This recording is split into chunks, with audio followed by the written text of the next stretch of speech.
everyone, welcome to my channel guys, and yes, I will be right now reacting to the episode 5 of The Fanatic by Bhavna Studio. So I just reacted to episode 4 a while back, and most of the comments there were that, oh please, we need the reaction for episode 5 is up. And I understand why, because the celebrity here for episode 5 is Talapati Vijay, and the fan name is Abhirami Radhakrishnan. So this is a fairly longer duration video. It's like almost 17 minutes. So let's not delay this any further.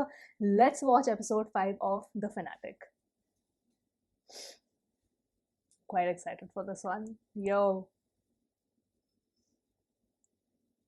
Wait a second. And the area, in the area, and the area. I've been asked to watch this film. Gilly. Alright. Let's go. ഭയങ്കര ഓർമ്മയൊന്നുമില്ല ആദ്യമായിട്ട് കണ്ടത്. എന്നാലും first കണ്ട തമിഴ് പടം അത് എനിക്ക് അതല്ല ഓർമ്മയുണ്ട്. 2004 ഫസ്റ്റ് തമിഴ് പടം കാണുന്നത്. അത് അണ്ണൻ്റെ പടം ഗില്ലിയാണ് ഫസ്റ്റ് കാണുന്നത്. എനിക്കിപ്പോൾ 6 വയസ്സാണുള്ളത്. മലപ്പുറം ആനന്ദിലാണ് കാണാൻ പോയത്. മലപ്പുറം ആനന്ദ് പോയി. അത് കാണാനുള്ള കാരണം എന്ന് പറഞ്ഞു കഴിഞ്ഞാൽ ഏട്ടൻ കൊട്ട വിജയ് ഫാനാണ്. അപ്പോൾ ഏട്ടൻ്റെ കൂടെ കരഞ്ഞ് നിലവിളിച്ചിട്ട് പടത്തിന് പോയതാണ്. അപ്പോൾ വീട്ടിൽ നിന്ന് ഓളയും കൂടെ കൊണ്ടോടാന്ന് പറഞ്ഞ് അങ്ങനെ പോയി. തമിഴ് പടം ആദ്യമായിട്ട് കാണുകയാണ്. സ്ക്രീനിൽ പുള്ളിയുടെ എൻട്രിയുടെ സമയത്തൊക്കെ ഭയങ്കര ആർപ്പുവിളിയൊക്കെ, അതൊക്കെ എനിക്ക് ഭയങ്കര ആർപ്പുവിളി. അപ്പോൾ ഇതൊക്കെ ആരാ എന്താ ഒന്നും അറിയില്ല. പറയുമ്പോൾ ഇങ്ങനെ ഏട്ടൻ ഇതാണ് ഇളയ ദളപതി വിജയ്, ഇയാളെ കാണാനാണ് ഞാൻ വരുന്നത്. ഏട്ടൻ ഇങ്ങനെ ഇരുന്ന് പറഞ്ഞു തരികയാണ്. ഭയങ്കരമായിട്ട് കഥയൊന്നും മനസ്സിലായില്ലെങ്കിലും എന്തൊക്കെയോ ഇതുവരെ കാണാത്തത് സ്ക്രീന് കണ്ടുകൊണ്ടിരിക്കുകയാണ്. ഇതുവരെ കണ്ട മലയാളം പടം പോലെയൊന്നും അല്ല. എന്തൊക്കെയോ ഭയങ്കര ചാർജ്ഡ് ആക്കുന്ന സാധനങ്ങൾ കാണുന്നുണ്ട് എന്നുള്ളത് മനസ്സിലായി. അതോടുകൂടി ഉറപ്പിച്ചു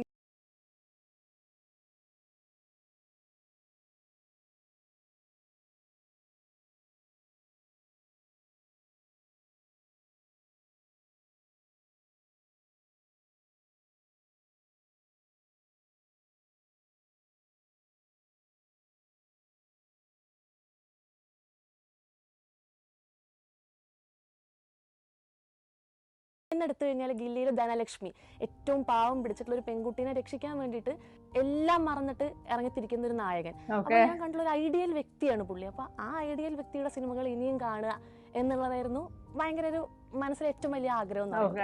പിന്നെ ഉത്സവം വൈബ് വീണ്ടും വീണ്ടും എൻജോയ് ചെയ്യുക എന്നുള്ളത്. Oh, she's a teacher. First standard ഈ ഇരിക്കുന്ന സമയത്താണ് ഞാൻ ആദ്യത്തെ വിജയ് പടം കാണുന്നത്. ഫസ്റ്റ് സ്റ്റാൻഡേർഡിൽ വെച്ചിട്ട് അതിന്റെ ആദ്യത്തെ ദളപതി ദർശനം. തിരിച്ചു വന്നിട്ട് മറക്കലായിരുന്നു പിള്ളേരെടുത്ത്. അതായത് അന്നൊന്നും എത്രയും ചെറുപ്പത്തിലൊന്നും തമിഴ് പടം കാണാറില്ല. അപ്പോൾ പിള്ളേരെടുത്ത് വന്നിട്ട് ഞാനിങ്ങനെ തമിഴ് പടം കണ്ടു, അതിൽ അണ്ണം പറക്കുന്നുണ്ട്, അതിൽ ഇന്ന ഡാൻസ് ഉണ്ട്, ഇന്ന പാട്ടുണ്ട് എന്നൊക്കെ പറഞ്ഞിട്ട് കുട്ടികളൊക്കെ അത് സൺ മ്യൂസിക്കിലൊക്കെ കേട്ടിട്ടേ ഉള്ളൂ. അപ്പം നമ്മൾ തിയേറ്ററിൽ നിന്ന് കണ്ട് എക്സ്പീരിയൻസ് ചെയ്തു. അതങ്ങനെ പിള്ളേരെടുത്തൊക്കെ തള്ളി മറക്കുന്നുണ്ട്. പിന്നെ കുറച്ചങ്ങോട്ട് കഴിയപ്പോഴത്തേക്കും ബെഞ്ച് ഈ മരബെഞ്ചല്ല, അങ്ങോട്ട് UP സെക്ഷനിലേക്കൊക്കെ ഫുള്ള് പെയിന്റ് അടിച്ച ബെഞ്ചാണ്. അപ്പോൾ അവിടെ ക്ലാസ്സിൽ ടീച്ചർ ക്ലാസ് എടുത്തോണ്ടിരിക്കും, നമ്മൾ ബാക്ക് ബെഞ്ചിൽ ഇരുന്നിട്ട് ഇങ്ങനെ പോറും പെന്നോണ്ട് സ്കെയിലോണ്ട്. I think we have all done this. We have all done this. We have made our own graffiti. Like we were all artists when it came to benches. We were all artists. I don't think there used to be a single bench in school that did not have graffiti or something or the other written on it. ഇരുമ്പിന്റെ scale അല്ലെങ്കിൽ പെൻസിലോണ്ടൊക്കെ ഇങ്ങനെ ഇരുന്ന് പോറും ദളപതി വിജയ്, ഇളയ ദളപതി വിജയ്, അണ്ണൻ അങ്ങനെ എഴുതും. ഭയങ്കര strict സ്കൂളാ. പിറ്റേ ദിവസം ചോദിക്കും ഹൂ റോട്ട് ദിസ്. അപ്പോൾ ഇതിലിപ്പോൾ ദളപതി വിജയ് എന്ന് കണ്ട ക്ലാസ് ഒന്നടങ്കം പിള്ളേരെല്ലാവരും ആരും ഒന്നും മിണ്ടില്ല. നല്ല രസമാവും. ഒറ്റയടിക്കൊരു തിരിയലാണ് എൻ്റെ നേർക്ക്. ഞാൻ തലതാഴ്ത്തിയിരിക്കും. പിന്നെ പൊക്കും ക്ലാസ് ഒന്ന് കുത്തനെ ചീത്ത. നല്ല ടീച്ചർമാരെ നല്ല ആട്ടും തുപ്പും ചീത്ത വിളി നല്ലോണം കേൾക്കേണ്ടി വരും. ഗില്ലി കണ്ടു കഴിഞ്ഞപ്പോൾ ഏറ്റവും കൂടുതൽ കേട്ട കാര്യമായിരുന്നു, ഞാൻ കണ്ട പോലത്തെ ഒരു സൂപ്പർ ഹീറോ അല്ലെങ്കിൽ ഒരു ആക്ഷൻ മൂവി മാത്രമല്ല അണ്ണനുള്ളത് എന്നുള്ളത്. ഒരു ഭയങ്കര അടിപൊളി പാസ്റ്റ് ഉണ്ട് പുള്ളിക്ക്. പിന്നെ അങ്ങനെ പരസ്പരം പറഞ്ഞു കേട്ടപ്പോഴാണ് മനസ്സിലായത്. ആ സമയത്താണ് ഖുഷി അതിലെ പാട്ടുകളൊക്കെ കേൾക്കുന്നത്. അങ്ങനെ ഖുഷി ഇരുന്ന് കണ്ടപ്പോൾ എൻ്റെ ദൈവമേ, അതിലൊരു ഷോട്ട് ഉണ്ട്. അമ്മേനെ വിളിച്ചിട്ട് ഇങ്ങനെ സംസാരിക്കുമ്പോൾ ജ്യോതിക ഏതോ പെൺകുട്ടീനെ വിളിക്കാൻ വിചാരിച്ചിട്ട് ഭയങ്കര പൊസസീവ്നെസ് കാണിച്ചിട്ട് വരുന്നൊരു ഷോട്ട് ഉണ്ട്. ഗില്ലിയിൽ ഇങ്ങനെ അന്ത ഏരിയ ഇന്ത ഏരിയ അന്തയിടം ഇന്ത എങ്ക ഏരിയ അയ്യ ഗില്ലിടാന്ന് പറയുന്ന പുള്ളി എന്താ പറയാ ഹൈലി റൊമാൻറ്റിക് ആയിട്ട് കാണിക്കുന്നത്. എനിക്ക് അങ്ങോട്ടൊക്കെ എന്താ പറയാ, ഇങ്ങനെ അണ്ണൻ ഉണ്ടാവോ, കൊള്ളാലോ അണ്ണൻ ഇങ്ങനെ ഒരു vintage വിജയണ്ണൻ. Even now that she's talking, like look at her eyes. Look at her eyes, like she's mesmerized. She's completely, like she's utterly mesmerized. I can feel that. I can just see a spark in her eyes when she's talking. That's nice. എന്നുള്ളത് ഭയങ്കര ഞെട്ടിക്കുന്ന കാര്യമായിരുന്നു. Look at this cutie.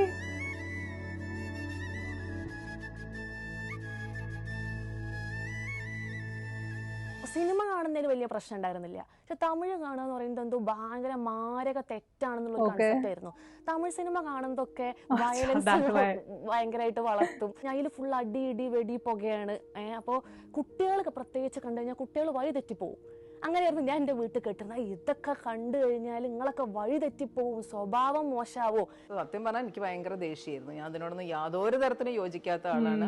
പിന്നെ ഒരു teacher എന്നുള്ള നിലയ്ക്ക് വല്ലാണ്ട് സിനിമയിലേക്ക് പോവുക, അപ്പോൾ ഭയങ്കര പേടിയാണ്. ഇതൊക്കെ കുട്ടികളെ ഏത് രീതിയിലാണ് എഫക്ട് ചെയ്യാന്ന് ആലോചിച്ചാൽ അറിയാലോ. നമ്മൾ ആ കാലത്ത്, പിന്നെ നമ്മൾ കുറച്ചും കൂടെ പഴയ ജനറേഷൻ അല്ലേ. എന്നാലും വാതിലൊക്കെ അടച്ച് കുറ്റിയിട്ടിട്ടൊക്കെ ആയിരിക്കും സൺ മ്യൂസിക്കിൽ പാട്ടൊക്കെ വെക്കുക. അതൊക്കെ വെച്ച് കഴിഞ്ഞാൽ ഇങ്ങനെ ഒളിഞ്ഞു നോക്കണം, അമ്മ വരുന്നുണ്ടോ അച്ഛൻ വരുന്നുണ്ടോ എന്നുള്ളതൊക്കെ. എന്നാലും ഒളിച്ചും പാത്തുമൊക്കെ ആ സിനിമ സ്ഥിരം കാണുമായിരുന്നു. പിന്നെ അവസാനമായപ്പോഴത്തേക്കും നമ്മൾ വജ്രായത് എടുത്തു. അണ്ണന്റെ പടം കണ്ടില്ലെങ്കിൽ സൺ മ്യൂസിക്കിൽ പാട്ട് വെച്ചില്ലെങ്കിൽ പഠിക്കൂല. കുറെ അടിയൊക്കെ കിട്ടിയാലും അവസാനം വീട്ടുകാർ കീഴടങ്ങി എന്ന് പറയാം. അപ്പോൾ ചീത്ത നല്ലോണം ഞാൻ പറഞ്ഞിട്ടുണ്ട്. പക്ഷെ അതിനൊക്കെ അവള് ഒരു രക്ഷയില്ല. അങ്ങനെയൊന്നും അങ്ങോട്ടേക്ക് ആ കാര്യത്തിലൊന്നും പറഞ്ഞാൽ നമ്മൾ കേൾക്കണ രീതിയിലൊന്നും ആയിരുന്നില്ല. പക്ഷെ പഠിത്തത്തെ ഒരിക്കലും അത് എഫക്ട് ചെയ്തില്ല. കഴിവുകളുള്ള കുട്ടി തന്നെയായിരുന്നു. ഞാനൊരു ആയുർവേദ ഡോക്ടറാണ്. 6 വർഷം കട്ടയ്ക്ക് പഠിച്ചിട്ട് കിട്ടിയ കാര്യമാണ്. എൻട്രൻസ് എഴുതി റിസൾട്ട് വന്നപ്പോൾ ആദ്യം വലിയ താല്പര്യമൊന്നും ഉണ്ടായിരുന്നില്ല. എന്തിനാണ് ഇപ്പോൾ ഇത് ആയുർവേദം, എനിക്ക് ഒരു ഐഡിയ ഇല്ല എടുക്കണോ വേണ്ടയോ എന്നുള്ളത്. അപ്പോഴും കേട്ടാൽ നിങ്ങൾക്ക് ചിലപ്പോൾ ചിരി വരുന്ന കാര്യം തന്നെയാണ്. അപ്പോൾ പൊതുവെ ഫിലിം സ്റ്റാർസൊക്കെ ഓപ്റ്റ് ചെയ്യുന്ന കാര്യമാണ് ആയുർവേദം ചികിത്സയ്ക്ക് എപ്പോഴും വരിക എന്നുള്ളത്. ഇപ്പോൾ 2 മാസം മുന്നേ കമലഹാസൻ തൃശ്ശൂർ ആയുർവേദ സെന്ററിൽ വന്നിട്ടുണ്ടായിരുന്നു. ഞാൻ അങ്ങനെ വിചാരിച്ചു, ഞാൻ പഠിച്ച് കട്ടയ്ക്ക് ഒരു ആയുർവേദ ഡോക്ടറായി കഴിഞ്ഞാൽ ചിലപ്പോൾ ഭാവിയിൽ I have to applaud the vision. I have to applaud the vision. Like, I mean, come on. I want to know your thoughts on this. Like, because that's a direct influence. That's a very direct influence. Like, I am choosing this career because so and so, I can meet so and so person because this is a possibility. Otherwise, I'll never meet the person that I kind of idolize. How far would you go? How far would you go? Please tell me. Because her becoming a doctor is a direct consequence of what she kind of foresaw and what she thought about, okay, this could happen in the future. It's quite interesting. അണ്ണൻ്റെയൊക്കെ ഡോക്ടറായിട്ട് പോവേണ്ടി വന്നാലോ, അങ്ങനെയെങ്കിലും അണ്ണനെ കാണാനും chance കിട്ടിയാലോ. അതിനെന്ത് വേണം, ചുമ്മാ ലൊട്ടിലൊടുക്ക് പഠിച്ചിട്ടൊന്നും കാര്യമില്ല. ലോക്കൽ ഡോക്ടറായിട്ട് കാര്യമില്ല. അപ്പോൾ കട്ടയ്ക്ക് പഠിച്ച് മാക്സിമം ഹൈ ലെവലിലേക്ക് തന്നെ എത്തണം. എന്നാൽ മാത്രമേ നമ്മുടെ ലക്ഷ്യം എന്ന് പറയുന്നത് അണ്ണനൊന്ന് കാണുക, ചിലപ്പോൾ അണ്ണൻ്റെ ഡോക്ടർ ആവുക എന്നുള്ളതൊക്കെ നടക്കുള്ളൂ. അച്ഛൻ പണ്ട് പറയായിരുന്നു, നീ അണ്ണൻ്റെ കക്കൂസ് കഴുകാൻ പോയിക്കോ, അതൊക്കെ പഠിച്ചു കഴിഞ്ഞിട്ടെന്ന് പറയായിരുന്നു. ഇപ്പോഴും അവള് ചോദിക്കും അത്. അണ്ണനെ ഒന്ന് കാണുക എന്നുള്ളത് അവരുടെ ഒരു വല്ലാത്തൊരു എന്താ പറയുക മോഹം തന്നെയാണ്. ഈ രാത്രിയൊക്കെ സിനിമയ്ക്ക് പോകുമ്പോൾ പൊതുവെ ആൺപിള്ളേരാണ് എൻ്റെ കൂടെ സിനിമയ്ക്ക് വരുന്നത്. ചെറിയ ചെറിയ ചെക്കന്മാരാണ്, നമ്മളെ അനിയന്മാരെ പോലുള്ളവരാണ്. അപ്പോൾ അവർ രാത്രി 12:30 വന്നിട്ട് വാതിലിൽ മുട്ടിയിട്ട് ചേച്ചിയെ പോവല്ലേ എന്ന് ചോദിക്കും. അപ്പോൾ അപ്പുറത്തെ വീട്ടുകാരെന്താ വിചാരിക്കുക, സ്വന്തം വീട്ടുകാരല്ല, അപ്പുറത്തെ വീട്ടുകാരെന്താ വിചാരിക്കുക, രാത്രി 12:30 1 മണിക്കും കുറച്ച് ചെക്കന്മാരെ കൂടെ അങ്ങോട്ട് ഇറങ്ങിപ്പോവുക. എന്തിന്? സിനിമ കാണാൻ. നമുക്ക് പറഞ്ഞില്ല, നമുക്ക് സൊസൈറ്റി അല്ലേ, നമുക്ക് സൊസൈറ്റിയെ പേടിയാണ്. എനിക്ക് നല്ല പേടിയാണ്. കാരണം അവരെന്ത് വിചാരിക്കും. ഇന്നത്തെ കുട്ടികൾക്ക് ആ ചിന്ത ഇല്ല, നമുക്ക് ആ ചിന്ത ഉണ്ട്. അവരെന്ത് വിചാരിക്കും. ഞാൻ ചിലപ്പോൾ അവളെ ഒറ്റയ്ക്ക് ഫിലിമിന് പോയാൽ I'm very happy to see like how she's like admitting it. Like, yes, I am someone that who cares about what the society thinks. Well, she's not being like, okay, because she has allowed her daughter to like pursue her dreams and watch Vijay's songs. Otherwise she won't study and this and that. But I like how she's even acknowledging that yes, my generation, like I am like that, my daughter or the younger generation is not like that. So kind of liking that about the mom. വീട്ടിൽ പോയാൽ ഞാൻ അവരുടെ അടുത്ത് പറയില്ല എന്തിനാ പോയത്, അവൾ അല്ലെങ്കിൽ കൂടെ ഫ്രണ്ട്സ് ഉണ്ടെന്നൊക്കെ ഞാൻ പറയും. ഒറ്റയ്ക്കാണ് പോയതെന്ന് ഞാൻ പറയില്ല. കാരണം അവർ ചോദിക്കില്ലേ നീ എന്താ ഒന്നിന് മാത്രം പോകുന്നൊരു പെണ്ണിനെ ഒറ്റയ്ക്ക് വിട്ടിരിക്കുന്നത് ചോദിക്കില്ല, ഞാൻ പറയാറില്ല. അവസാനം പറഞ്ഞു കണ്ടോ സിനിമ കണ്ടോ, പക്ഷെ സ്റ്റാറ്റസ് ഒന്നും ഇടരുത്. അമ്മാവൻ കണ്ടാ പ്രശ്നമാണ്, അമ്മായിമാര് കണ്ടാ പ്രശ്നമാണ്. ഒരു പെൺകുട്ടി രാത്രി 12:30 ഒരു തമിഴ് പടം കാണാൻ വേണ്ടിയിട്ട് കുറേ ചെക്കന്മാരെ കൂടെ ഇറങ്ങിപ്പോണു. പോരേ പൂരം, ഞങ്ങൾക്കാണ് ചീത്തപ്പേര്, വളർത്തുദോഷം തന്നെ പറയുള്ളൂ. എനിക്ക് 3 ബ്രദേഴ്സ് ഉണ്ട്. അവരെന്നെ പറയും കുറച്ച് സിനിമ ക്രേസ് കൂടുതലാണ് എന്നുള്ളത്. പക്ഷെ അവളോട് ആരും പറയില്ല, കാരണം ഇന്നത്തെ മക്കളല്ലേ, അവർ തിരിച്ചെന്തെങ്കിലുമൊക്കെ പറയും. അതുകൊണ്ട് അവളോട് പറയില്ല, എല്ലാം ഞാനാണ്, എന്നോടാണ് പറയുക. நெகட்டிவிட்டிஸ் அது எல்லோரும் சுற்றி இருக்கும் இல்லையா, அந்த மாதிரி உங்களை சுற்றி இருக்கிற நெகட்டிவிட்டிஸை நீங்கள் எப்படி சார் ஹேண்டில் பண்ணிக்கிறீங்க? சிம்பிள், இக்னோர் பண்ணுங்க. இக்னோர் பண்ணிவிட்டு உங்கள் வேலையை மட்டும் பார்த்துட்டு போயிட்டே இருங்க. I mean, it's very difficult to ignore, but then you learn it. It's a skill that you can learn. I truly believe that. Like, it starts affecting you maybe initially, but then when you really, really try and try and try, eventually you'll get better at it. So when he says that keep doing your work and ignore, it's actually possible, because it's ignoring the negativity is a skill that all of us can learn. கத்தி கத்தி பார்த்துட்டு tired ஆகிடும். ഇത് ഞാൻ வாழ்க்கையில நிறையா നടന്നിருக்கு, அதனால நான் சொல்றேன். പുലി സിനിമയൊക്കെ ഇറങ്ങിയ സമയത്ത് ഞാൻ +1 പഠിക്കുന്നു. പുലി ഇറങ്ങിയ സമയത്ത് എനിക്ക് 2-3 ദിവസം ലീവ് എടുക്കേണ്ടി വന്നു. കാരണം കൂട്ടം കൂട്ടിട്ടുള്ള അക്രമം എന്ന് പറയാൻ പറ്റില്ലേ, അതൊക്കെ അന്ന് സഹിക്കാൻ തന്നെ പറ്റുന്നുണ്ടായിരുന്നില്ല. ഇനിയെങ്കിലും മാറിക്കൂടെ നിനക്ക്, കണ്ടിട്ട് മതിയായില്ലേ, നിർത്തിപ്പൊക്കൂടെ എന്നുള്ള ഒരു ചോദ്യം എപ്പോഴും ഫ്രണ്ട്സിന്റെ ഭാഗത്തു നിന്നൊക്കെ ഉണ്ടായിരുന്നു. ദൈവം സഹായിച്ച് ഒരൊറ്റ വിജയ് ഫാൻ എനിക്ക് കമ്പനി ഉണ്ടായിരുന്നില്ല ആ സമയത്ത്. പൊതുവേ ഉള്ളൊരു കൺസെപ്റ്റാണ് വിജയ് ഫാൻസ് എന്ന് പറഞ്ഞു കഴിഞ്ഞാൽ ബാക്കിയുള്ളവരെ കമ്പയർ ചെയ്യുമ്പോ എന്തോ അവർക്കെന്തോ കുറച്ച് കുറവാണ്. Can somebody elaborate this thing on me to me? Vijay fans are somewhat considered inferior. What? Why? What is this whole thing? Explain, please. I want to know. Okay, thank you. അവർക്കിപ്പോൾ സിനിമേനെ ആസ്വദിക്കാൻ അറിയില്ല, അവരൊരു പണിയൊന്നും ഇല്ലാത്തവരാണ്, വെറുതെ അങ്ങനെ നടക്കുന്നവരാന്നൊക്കെ ഒരു concept ഭയങ്കരമായിട്ടുണ്ട്. അത് ഇപ്പോൾ നമ്മളിപ്പോൾ ഒരു സിനിമേനെ വിമർശിച്ചുകൊണ്ടൊരു കമൻറ്റ് ഇട്ടു, ഉടനെ വന്ന് ചോദിക്കും നീ ഒരു വിജയ് ഫാൻ അല്ലേ, നിനക്ക് അത്രയൊക്കെ മതി. ഇങ്ങനൊരു കൺസെപ്റ്റ് പൊതുവേ സോഷ്യൽ മീഡിയയിൽ മാത്രമല്ല പബ്ലിക് ലൈഫിൽ ഞാൻ എക്സ്പീരിയൻസ് ചെയ്തിട്ടുണ്ട് അങ്ങനത്തെ കാര്യങ്ങൾ. അപ്പം അതൊന്നുമല്ല, നമുക്ക് പടം കാണുമ്പോൾ കിട്ടുന്ന നമ്മൾ വിജയ് പടം കാണാൻ പോകുന്നത് അങ്ങനത്തെ ഒരു മൂഡ് എക്സ്പെക്ട് ചെയ്തിട്ടാണ്. നമ്മൾ വേറെ ഒരു എന്താ പറയുക സാധാ ഒരു മൂവി കാണാൻ പോകുന്ന പോലെ ഒരു വിജയ് പടം കാണാൻ പോകുന്നത് അങ്ങനത്തെ നമ്മളൊരു ഫെസ്റ്റിവൽ മൂഡ് എക്സ്പെക്ട് ചെയ്തിട്ടാണ് വിജയ് പടം കാണാൻ പോകുന്നത്. ഭയങ്കര എലൈറ്റ് ചിന്താഗതിയാണ്. വിജയിനെ ആരാധിക്കുന്നവർ ഭയങ്കര ഇമ്മെച്യൂർഡ് ആണ്. അങ്ങനെയൊന്നും അല്ല, നമുക്കൊക്കെ നമ്മുടെ കരിയർ ഉണ്ട്, നമ്മുടെ ഇഷ്ടങ്ങളുണ്ട്. അതിൻ്റെ അപ്പുറത്തേക്ക് ആ പുള്ളീനെ ഒരു ഐഡലൈസ് ചെയ്ത് പോകുമ്പോൾ നമുക്ക് കിട്ടുന്നൊരു സന്തോഷം ഭയങ്കരമാണ്.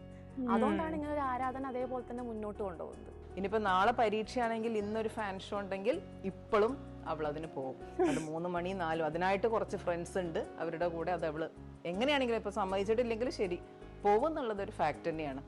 സ്ക്രീനിൽ വിജയ് വരുമ്പോൾ പുള്ളിക്കാർ എന്ത് ചെയ്യുന്നു ഒരു ഐഡിയ ഇല്ല. അത്രയും ഹൈ വോളിയത്തിൽ ആർപ്പ് വിളിക്കും, കൈയടിക്കും, ഡാൻസ് കളിക്കും, ഒരു ഐഡിയ ഇല്ല. കാരണം ഒരു വ്യക്തി എത്രത്തോളം നമുക്ക് സ്നേഹിക്കാമോ, എത്രത്തോളം ആ വ്യക്തിയോടുള്ള സ്നേഹം നമുക്ക് എക്സ്പ്രസ് ചെയ്യാമോ അത്രത്തോളം പുള്ളിക്കാരത്തിന് എക്സ്പ്രസ് ചെയ്യും. ഞാൻ ജീവിതത്തിൽ കണ്ട ഏറ്റവും വലിയൊരു ആരാധിക എന്ന് പറയുന്നത്, അല്ലെങ്കിൽ ഫാൻ ഗേൾ എന്ന് പറയുന്നത് അഭിരാമി ചേച്ചിയാണ്. വിജയ് എന്ന് പറയുന്ന വ്യക്തിനോട് ഭയങ്കരമായിട്ടുള്ള ആരാധന ഉണ്ട്. അപ്പോൾ ഞാൻ കേട്ടിട്ടുണ്ട് പുള്ളിയുടെ സിസ്റ്റർ മരിച്ച സമയത്ത് പുള്ളി ഭയങ്കര ഡിപ്രഷൻ ഫേസ് ചെയ്തിട്ടുള്ളൊരു വ്യക്തിയാണ്.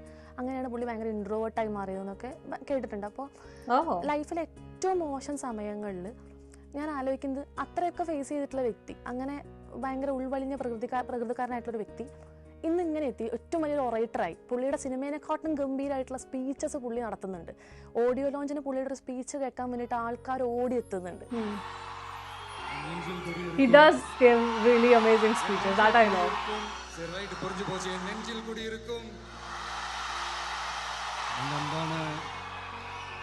நண்பா நண்பிகள் എല്ലാവർക്കും വേണ്ടി വണക്കം. ഏറ്റവും വലിയ നെഗറ്റിവിറ്റി ഫേസ് ചെയ്തിട്ടുള്ള സമയത്ത് നിന്നും അതിഗംഭീരമായിട്ട് ഉയരാൻ പറ്റും എന്നുള്ളത് പുള്ളിയുടെ ലൈഫ് കൊണ്ട് കാണിച്ചു തന്നു. അപ്പോൾ ഒരു സിനിമാ സ്റ്റാർ എന്നതിലുപരി പുള്ളി ഒരു കിടു റോൾ മോഡലാണ്, കിടു മനുഷ്യനാണ്. എൻ്റെ ലൈഫിൽ ഏറ്റവും മോശം അനുഭവം ഉണ്ടായ ഒരുപാട് സമയങ്ങളുണ്ട്. അത് ഞാൻ ഭയങ്കര ഡെസ്പടിച്ച് ഭയങ്കര ബാക്ക് ഔട്ടായി നിന്നിട്ടുള്ള ഒരുപാട് സമയങ്ങളുണ്ട്. ആ സമയത്തൊക്കെ എനിക്ക് കിട്ടിയിരുന്ന ഏറ്റവും വലിയ ഇൻസ്പിറേഷൻ എന്ന് പറയുന്നത് പുള്ളിയുടെ സ്പീച്ചസിൽ പുള്ളി പറയുന്ന ഓരോരോ I can understand. I completely understand her feeling. Kill them with your success. bury them with With your your smile. smile. I love this line by him. അപ്പോൾ അമ്മയ്ക്കും അച്ഛനൊന്നും വലിയ താല്പര്യമില്ലെങ്കിലും സ്പീച്ച് കാണാൻ അവരെയും പിടിച്ചിരുത്തും ഞാൻ. അമ്മ പറയും, ഈ വലിയ ആരാധിക്കുന്ന ആൾ പറയുന്നത് കേട്ടില്ലേ, അപ്പം ഇങ്ങനെയൊക്കെ ആവാൻ നോക്ക്. ശരിയാണ്, പുള്ളിയാണ് എന്നെ ഉപദേശിക്കുന്നത്. ആ ഉപദേശം കേട്ടിട്ട് ലൈഫ് മുന്നോട്ട് കൊണ്ടുപോകുന്നത് ഞാൻ പുള്ളിയിൽ നിന്നാണ് മനസ്സിലാക്കിയിട്ടുള്ളത്. പക്ഷെ ഇപ്പൊ എനിക്ക് നല്ല കോൺഫിഡന്റ് ആണ് അവള്. കാരണം ഇപ്പൊ ഏകദേശം അവരിപ്പോ ഒരു ഡോക്ടറായി കഴിഞ്ഞു. ഇനിയിപ്പോ നമുക്കതിനെ പേടിക്കേണ്ട കാര്യങ്ങൾ, പിന്നെ നല്ല ഫ്രണ്ട് സർക്കിൾ ഉണ്ട്. ഈ ഒരു ഫാനിസം കാരണം കുറെ മാറ്റങ്ങൾ അവൾക്ക് ഉണ്ടായിട്ടുണ്ട്. കാരണം അവൾക്ക് സ്ട്രെസ്സും സ്ട്രെയിനും വരുമ്പോൾ അവളുടെ ഫ്രണ്ട്സൊക്കെ പറയും, നീ അവന്റെ വിജയിന്റെ പിന്നെ എന്തെങ്കിലും സ്പീച്ച് കേക്ക്. അവൾക്ക് സങ്കടങ്ങൾ വരുമ്പം എനിക്ക് തോന്നുന്നത് വാട്ട് ഷീ ഡസ് ഈസ് വിജയുടെ പഴയ സിനിമകളൊക്കെ ഇരുന്ന് കാണുക, ഇഷ്ടമുള്ള സിനിമകൾ ഇരുന്ന് വീണ്ടും കാണുക, അങ്ങനെയൊക്കെയാണ്. Yeah, that's, you never know. I said this in the episode 4 reaction also. Like, you never know, one book, one song, one movie, a speech, you never know what will influence you and hit your heart, so that your perspective changes completely. So yes, as a fan of things myself, I totally resonate with all of these. അവളുടെ സമാധാനവും അവളുടെ സന്തോഷവും കണ്ടെത്തുന്നത്. And നമ്മുടെ ലോകത്ത് എല്ലാവർക്കും അവരുടേതായ ഓരോരുത്തരും ഉന്മാദങ്ങൾ ഉണ്ടാവാറുണ്ടല്ലോ. അഭിരാമിയുടെ ഉന്മാദം, അവളുടെ ആനന്ദം എല്ലാം വിജയാണ്. പിന്നെ ആദ്യമൊക്കെ ഞാൻ അവൾക്ക് വേണ്ടി സപ്പോർട്ട് ചെയ്യാൻ വേണ്ടി ഓക്കെ പറയും. ഇപ്പോൾ ഗ്രാജുവലായിട്ട് ശരി, ഏകദേശം ഞങ്ങളും ആ ഒരു രീതിയിലേക്ക് കുറച്ചൊക്കെ ഒന്ന് മാറി. അണ്ണൻ്റെ ബർത്ത്ഡേക്ക് എന്തെങ്കിലും കൊടുക്കണം എന്നുള്ളത് എപ്പോഴും ഉള്ള ആഗ്രഹം. അപ്പോൾ tale of A Thalapathy fan girl എന്നും പറഞ്ഞിട്ട് ഞാൻ എങ്ങനെ വിജയ് ഫാൻ ആയി എന്നുള്ളതും അത് എൻഡ് ചെയ്യുന്നത് എൻ്റെ ഒരു സ്വപ്നമാണ്, എൻ്റെ ഒരു ആഗ്രഹം. She made a comic book? You're kidding me? Wait, what's the name? Tale of Thalapathy fan girl എന്നും പറഞ്ഞിട്ട് ഞാൻ എങ്ങനെ വിജയ് ഫാൻ ആയി എന്നുള്ളതും അത് എൻഡ് ചെയ്യുന്നത് എൻ്റെ ഒരു സ്വപ്നമാണ്, എൻ്റെ ഒരു ആഗ്രഹം സ്വപ്ന രൂപത്തിലാക്കിയിട്ട് ഞാനൊരു കോമിക് ബുക്ക് ചെയ്ത് അണ്ണനെ ഡെഡിക്കേറ്റ് ചെയ്തുകൊണ്ട് അത് സോഷ്യൽ മീഡിയയിൽ ഇട്ടു. അത് അത്യാവശ്യം ഭയങ്കര വൈറലായി. ഞാൻ എടുത്തു വെച്ചിട്ടുണ്ട്, ഏതെങ്കിലും കാലത്ത് എനിക്ക് അണ്ണനെ കാണാൻ പറ്റുകയാണെങ്കിൽ ഞാൻ ആദ്യം കൊടുക്കാൻ പോകുന്നത് അതായിരിക്കും. That is so amazing.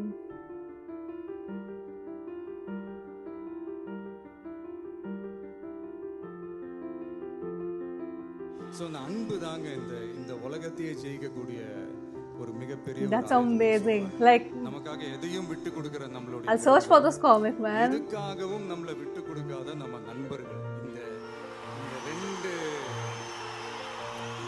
அன்பு இருந்துட்டாலே போதும், அவ்வளோதான் முடிஞ்சு. Kill them with your success, bury them with your smile. Yes. എനിക്ക് അറിഞ്ഞൂടാ, അങ്ങനെ പറയുമ്പോ തന്നെ എനിക്ക് എന്താ. I hope Vijay watched this, man. I hope he watched this, yeah. ഞാൻ ഭയങ്കര എക്സ്ട്രീം വേർഷനിൽ കരയും. എന്റെ അത്രയും ഞാൻ ഭയങ്കര ഇമോഷണൽ ആവും. ഒറ്റ തവണ അണ്ണനെ ഒന്ന് കണ്ടിട്ട് എനിക്ക് അണ്ണാന്നും പറഞ്ഞിട്ട് കെട്ടിപ്പിടിച്ചൊരു ഉമ്മ കൊടുക്കണം. Did she get to meet him? Oh man, I'm really happy for her. Got the man with the plan right here. Bring it swag with the man.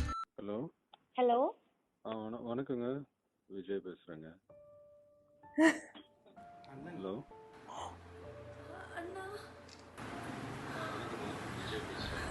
Oh.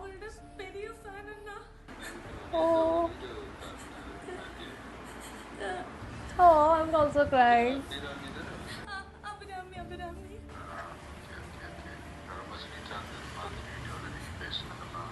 Oh man.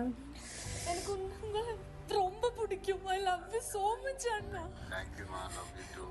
ஒரு வாட்டி ஏதாவது ஒரு ஆப்பர்ச்சுனிட்டில நம்ம மீட் பண்ணலாம், சரிங்களா? You're like my brother அண்ணா. எனக்கு அண்ணா மாதிரி. நீங்க இது என்ன பண்ணிட்டு இருக்கீங்க? ஆயுர்வேத டாக்டர். ஓகே, ஆமா சொல்லிட்டு இருக்கேன். I love you so much Anna. Oh. Thank you, love you too. வீட்ல எல்லாம் எப்படி இருக்காங்க? சௌக்கியமா இருக்கண்ணா. நீங்க இப்ப எங்க, கொச்சின்லயா? எங்க இருக்கீங்க? Malappuram. Okay ma, nice talking to you. Thank you so much அண்ணா. ஒரு சந்தர்ப்பத்துல நம்ம மீட் பண்ணலாம். Thank you so much Anna. Thank you so much. Okay ma, bye. Anna. Oh. അതിന്റെ സൗണ്ട് കേട്ടപ്പോ എനിക്ക് അറിയില്ല ഞാൻ എങ്ങനെ എനിക്ക് റിയാക്ട് ചെയ്യണ്ടേ. എനിക്ക് പിന്നെ ഒന്നും വരുന്നുണ്ടായിരുന്നില്ല. Oh man. പറയേണ്ടതെന്ന് അറിയുന്നുണ്ടായിരുന്നില്ല. ഇനി എനിക്ക് ഭയങ്കര ആഗ്രഹം. അമ്പലത്തിൽ പോണ സമയത്ത് നന്ദിന്റെ ചെവിയിൽ 3 പ്രാവശ്യം പറഞ്ഞ നടക്കുന്നു. ഞാൻ 3 പ്രാവശ്യം എല്ലാ കാലത്തും പറഞ്ഞിരുന്നത് അണ്ണനൊന്നും മിണ്ടാൻ പറ്റില്ല. ഒരു സെക്കൻഡ് ഒക്കെ ഒന്ന് മിണ്ടാൻ പറ്റിയിരുന്നെങ്കിൽ. Oh, I'm so happy for her. Abhirami എന്നാണ് പേര് പറഞ്ഞപ്പോഴത്തേക്കും കംപ്ലീറ്റ്ലി സാറ്റിസ്ഫൈഡ്. ലൈഫിൽ ഇത്രയും ഹാപ്പി ആയിട്ടൊരു moment I'm telling you, she's going to be one of the best Ayurvedic doctors of this country in future. Take it to me. I said this in the video. Yes. Abhirami. ഉണ്ടാവുമ്പോൾ എന്തെങ്കിലും ഒരു ചെറിയ വിഷമം മനസ്സിൽ വരാറുണ്ട്. ഇപ്പോഴാണ് ഞാൻ completely happy ആയിട്ടുള്ളൊരു മൊമെന്റ്. കംപ്ലീറ്റ്ലി ഹാപ്പി ആയിട്ടുള്ളൊരു മൊമെന്റ്. உலகத்திலே உழைச்சவங்களை மேடையில வச்சு அழகு பார்க்குற ஒரே முதலாளி ரசிகன் தாங்க. வேற லெவலுங்க, நீங்க வேற level. I loved it. Oh man, her emotions. Oh man. Okay. Oh man, I'm literally like, I'm choking. I'm almost choking because she was so happy. She was so freaking happy. I'm genuinely so happy for her that she got to speak to Vijay. Oh man, oh my god. I did not expect to cry. I did not expect to cry. The way she completely like shattered the moment she got the call, the moment she heard his voice. She was in shock, like her oh man, this was beautiful. And I relate completely. This is what I mean when you say, just in episode 4 I was saying that with the name, with the term fanatic, there's always a negative connotation getting added to. Okay, fanatic means something negative, but I love how this series is turning this particular word into a positive spin, which I love, because these are all, you know, die-hard fans who have been positively influenced by just idolizing, by loving an artist, by loving the art or whatever it is. It's so beautiful, so beautiful. I loved it when she said that every time or the other I'm worried by something very trivial, something or the other is on my mind, but at this moment I am 100% satisfied. I'm like completely happy. I mean, what joy would one feel to just feel that thing, just for even like a second, where you forget everything else in life and you are just happy. You are just happy. That's so magical. That's literally the most magical feeling ever. And it's very difficult to strive for it every day, but I do try that at least I should feel some sort of bliss every day. It's very difficult. It does not happen every day, but one has to try. One really, really has to try. So this was so freaking emotional. Thank you so much, Abhirami, for sharing your thoughts, your emotions. Thank you, Bhavna Studios, for bringing this video to us. Amazing. So that was the reaction. Those were my thoughts. I already paused wherever I had to share my thoughts. And these were my final thoughts. Please share your opinion in the comments below. And with that, I will end this video here. And I'll see you soon on my next one. Bye.